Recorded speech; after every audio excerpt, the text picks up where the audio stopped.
What's up everybody, it's Sean here and I'm back today to give you a review of the Asics and Kith collaboration on this Gel-Lyte 3 for the X-Men 60th anniversary in this Beast colorway. Originally I wasn't going to do this review, but I had a lot of people hitting me up on Instagram asking me when's that Beast review going to go up. So because of popular demand, I'm making the video for you guys. So this pair is the Beast colorway, representing Hank McCoy, the lovable blue furball as part of the X-Men. These released as part of a Kith, Asics, and Marvel collaboration celebrating the X-Men's 60th anniversary. And I'm sure anyone watching this already knows by now, but these were released in a blind box style, meaning you can buy the size that you want, but you didn't know which of the 7 colorways you were going to get. And 6 of the 7 were limited to 2,500 pairs each, making them very limited, but then there was an ultra limited hologram version, which was the Wolverine 1975 costume. And if you saw my epic unboxing video where I unboxed 3 pairs of the exact same Wolverine 1980 colorway, you guys know that was my least favorite colorway of the 7. So I did some trades. I managed to get the Cyclops pair, the Storm pair, and then this one was the last of my trades that came in not too long ago. So these released in late July for a price of $195 US or $265 Canadian, and the official colorway for this shoe is Skydiver and White. And alongside the shoes, they also come with a random card, some of which are extremely limited like a 1 of 1, but then the one that I got was the most common 1 of 12.99. Anyways, diving into the details of this shoe, the part that you guys really care for. As we start things off with the toe box, you'll see this is crafted using a hairy pig suede in this vibrant blue color. So this suede is a very long-haired shaggy suede, and I know some people out there were saying that it would have been better if they had utilized pony hair for the Beast colorway, but when I thought about it, between Storm and Beast, Storm obviously has the longer hair, so in that sense it kind of makes sense why they gave the Storm pair that long pony hair, and then they gave the Beast colorway this shaggy suede, which gives it more of that fuzzy feel and look. Anyways, moving on, surrounding the front toe cap, we have more of a purplish blue colored pig suede, and then on the lateral side we have these 2 diagonal cutouts, revealing these white leather layers underneath. Moving downwards, covering the eyelets, we have more of that vibrant medium blue colored suede, and then the middle 2 eyelets are crafted using a white colored TPU. Underneath this, we have more of that same blue suede, and then overlaid on top of this, we have the Asics stripes, which is constructed out of a white leather, and this extends towards the back end of the sneaker. Beneath this, surrounding the bottom of the heel, we have more of that purpley blue colored suede, and then we have Gel-Lyte 3 branding embroidered across on the lateral side only.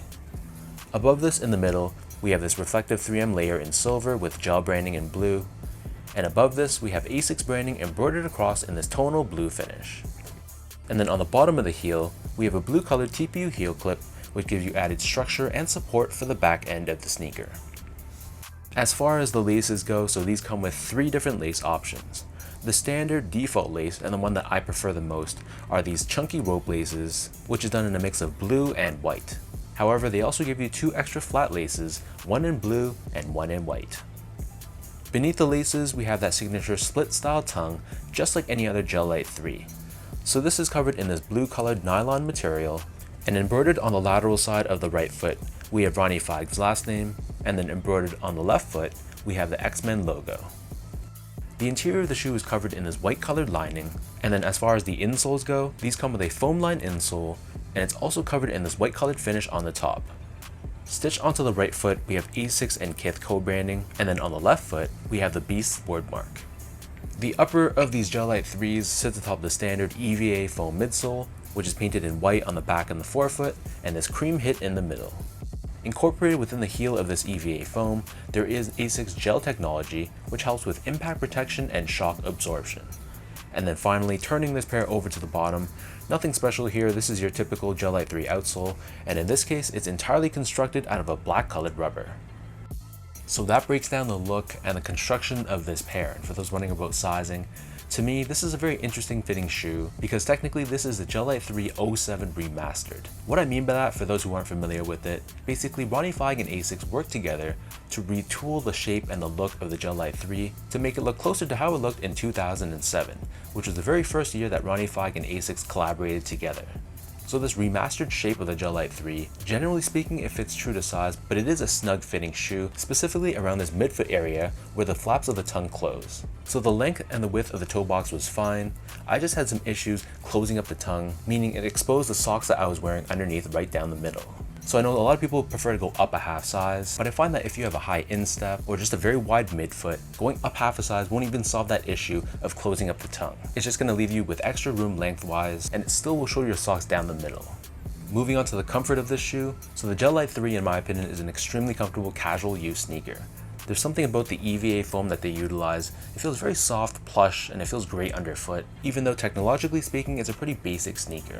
And the upper, assuming you can get the sizing right, it utilizes very soft suedes, so there's not too big of a break-in period required. Finally, in terms of the quality and the craftsmanship, so this shoe definitely utilizes premium materials. The suedes on the shoe is a very nice cut of suede. It feels very thick, very plush, and very genuine, and the leathers felt like a good cut of leather as well. And from a build and craftsmanship standpoint, I really had no real issues. I thought the stitch job was good, the panels were cut in place consistently, no glue stains or anything like that. So all in all, I was very impressed with this beast pair in hand.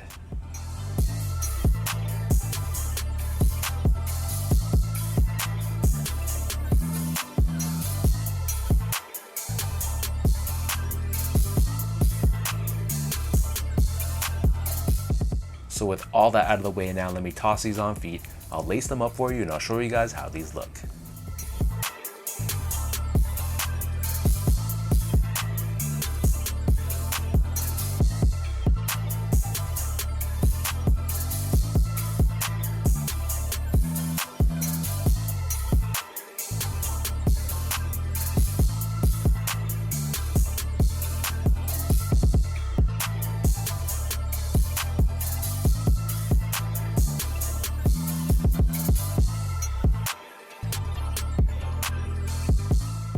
To me, this is probably the most underrated colorway in the entire pack. I've seen a lot of people hating on this beast colorway and looking to trade the pairs that they have, but I think this is a pretty dope colorway. It kind of reminds me of the Ronnie Fieg Asics GT2 Ultramarine.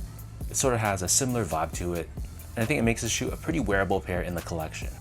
To me, I really like the simplicity of this pair, and I love how they use two tones of blue suede on the upper, which mimics the look of Beast in the comics, and I think it translated pretty well on this pair.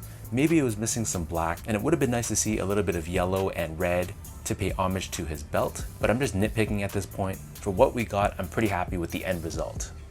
So let me know in the comment section down below, is this a pair that you guys would want? Is it something you got and are looking to trade away? Let me know your thoughts about this colorway down below. If you guys like this video, be sure to like, comment, and subscribe to my channel if you haven't yet. You can follow me on Instagram at esco8, follow my Twitter account at sean.go, and visit my website at seango.ca. So thanks so much for watching. Hopefully you guys enjoy this review, and I'll catch you guys all in the next one.